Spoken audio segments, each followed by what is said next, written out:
Ο Ζάχοβιτς στο σουτ, γκολ.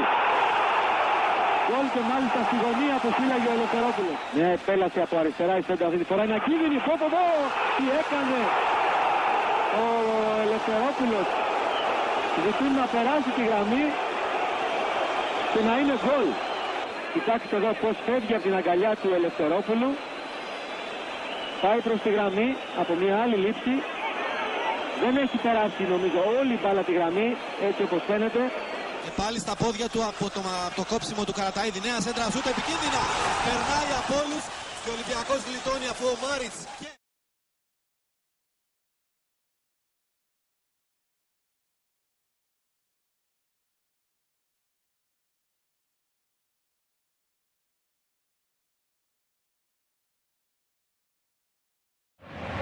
Παντιάνη πήρε την κεφαλιά μπροστά στον Βερμούδες, έρχεται ο Βίκτορ, βρίσκει τον Διέγο Τριστάν, η έξοδος από τον Ελευθερόπουλο, ο Τριστάν κοντρολάρει το σουτ και ο Βερμούδες σώζει. Δείτε ξανά πως, η παλιά η κάθετη, η κεφαλιά προς τον ορό και ο Νικοπολίδης βγαίνει. Έχει βγει η μπάλα. Έχει βγει η μπάλα, έχω την εντύπωση.